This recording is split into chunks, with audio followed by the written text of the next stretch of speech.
Assalamualaikum warahmatullahi wabarakatuh. Melanjutkan novel berjudul Akibat Pelit pada Anak dan Istri. Kali ini memasuki episode keempat. Namun sebelum saya memulainya, bagi kalian semua yang belum subscribe, silahkan dibantu subscribe-nya dan nyalakan loncengnya nanti supaya mendapatkan notifikasi apabila sudah ada episode baru yang tayang. Terima kasih. Gamis branded terbaru dengan harga lumayan di kantong, tapi tak apalah. Yang penting nyaman daripada yang murah bikin gerah. Status WhatsApp Mbak Yuli kembali memamerkan gamisnya. Dia foto di depan sekolah dengan Bu Sila. Aku hanya tersenyum tipis. Kemarin dia juga memamerkan sepatu high heel-nya. Entah apa yang ada di pikiran Mbak Yuli, bisa-bisanya membuat status begitu di media sosial. Dia selalu bilang orang kota dan modis, tapi justru norak menurutku, karena tak bisa meletakkan sesuatu pada tempatnya. Aku sengaja screenshot status dia dan mengirimkannya ke WhatsApp Mas Haris. Biar dia tahu kalau kakaknya kini sudah tak sesederhana yang ada dalam pikirannya.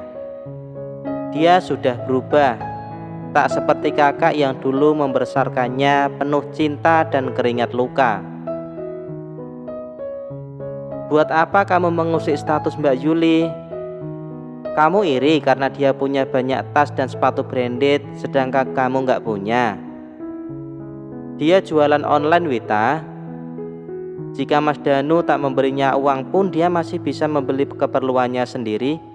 Sedangkan kamu, makanya jangan iri tapi cukup sadar diri.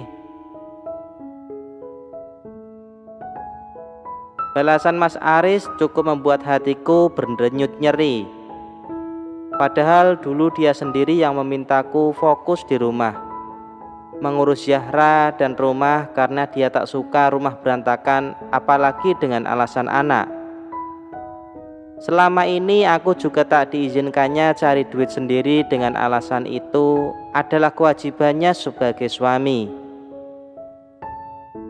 Mas Aris selalu bilang, jika istri bisa mandiri soal keuangan, boleh jadi akan tumbuh menjadi istri yang pembangkang karena merasa siap untuk ditinggalkan dan tak terlalu butuh materi dari pasangan. Padahal semua itu tak selamanya benar, tergantung pribadi masing-masing perempuan. Bukan maksud iri atau mengusik hidupnya, Mas. Cuma mau menunjukkan ke kamu kalau Mbak Yuli sudah tak seperti Yulimu yang dulu, Mas. Seiring berjalannya waktu, dia juga sudah berubah. Tak lagi sederhana, tapi modis dan glamor. Entah mengapa tak ada balasan dari Mas Aris. Seperti biasa, tiap kali membahas Mbak Yuli, emosinya pasti naik. Dan sekarang aku yakin dia mulai malas membalas pesan yang kukirimkan. Sebenarnya dia juga tahu perubahan Mbak Yuli, namun dia berusaha menutup mata hanya karena balas budinya. Pak D, Bude, Om, Tante, hari Ahad nanti bisa datang ke akikahan Amira kan ya? Amira harap keluarga bisa datang semua sekalian silaturahim, sudah lama tak berjumpa. Pesan dari Mbak Heni, anak bungsu Bude Santi, kakak almarhum ibu mertua muncul di grup WhatsApp keluarga besar. Biasanya aku jarang sekali nongol di grup, hanya sebagai pembaca saja.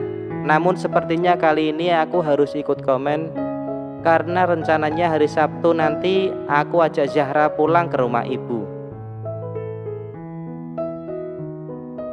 Tadi pagi ibu telepon kangen dengan Zahra karena sudah setahun tak berjumpa. Kebetulan sudah selesai UAS dan Zahra libur cukup lama. Jadi aku tak ingin melewatkan kesempatan ini begitu saja. Maaf ya Mbak Heni, sepertinya aku sama Zahra nggak bisa datang.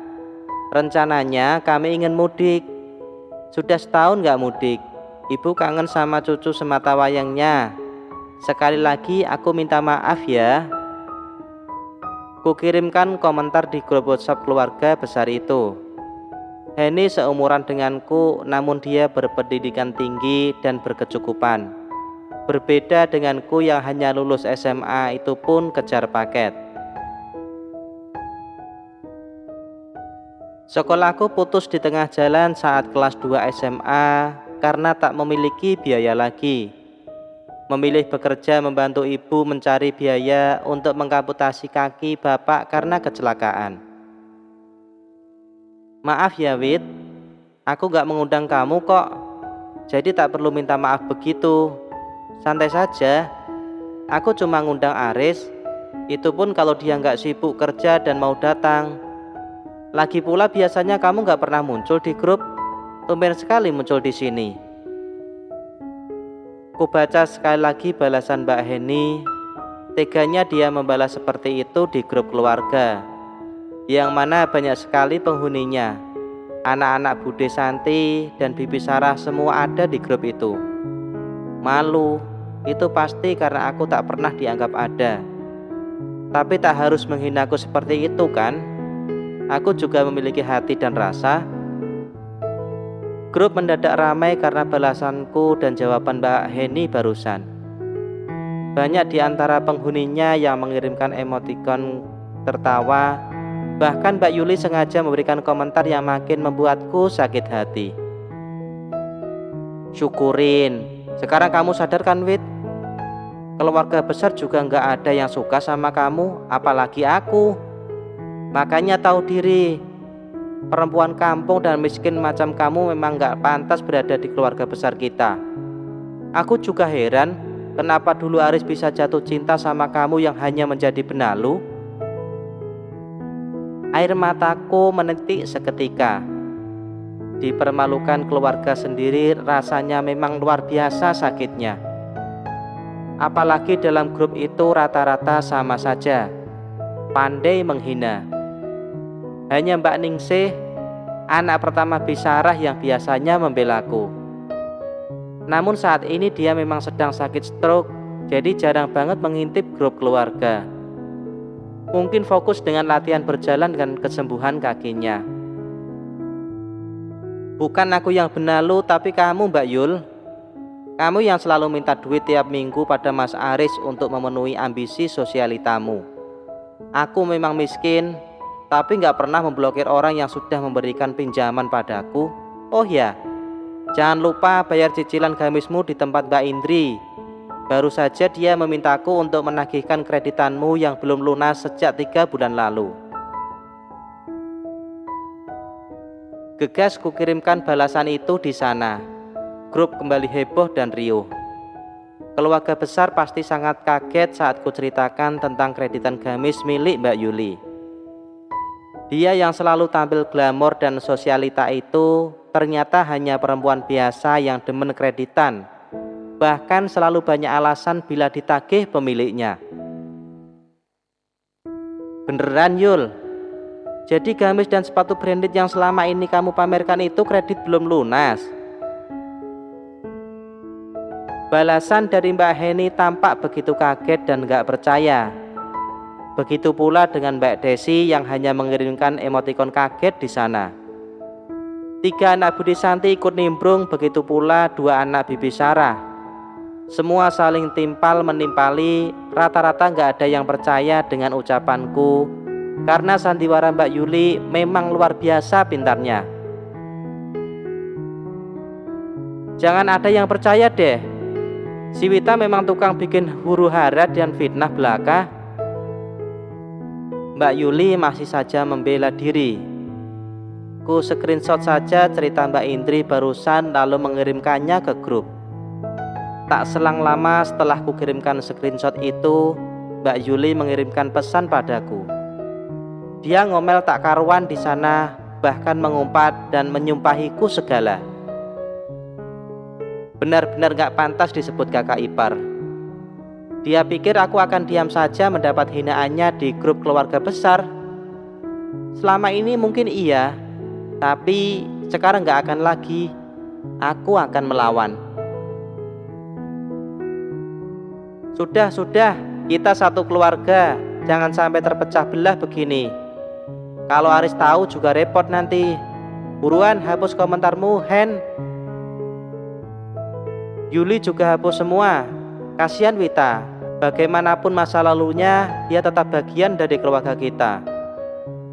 Mas Nanda, anak tertua Budi Santi pun ikut bicara. Dia memang sering menengahi saat ada perseteruan antar keluarga. Nah, itulah tadi ending dari episode keempat. Nantikan keseruannya di episode kelima. Akan ada perseteruan apa lagi yang terjadi di sana? Nah, untuk kalian yang belum subscribe, silahkan di subscribe dan tekan tombol loncengnya agar mendapatkan notifikasi supaya nantinya ketika ada update yang baru kalian mendapatkan notifikasinya. Terima kasih. Wassalamualaikum warahmatullahi wabarakatuh.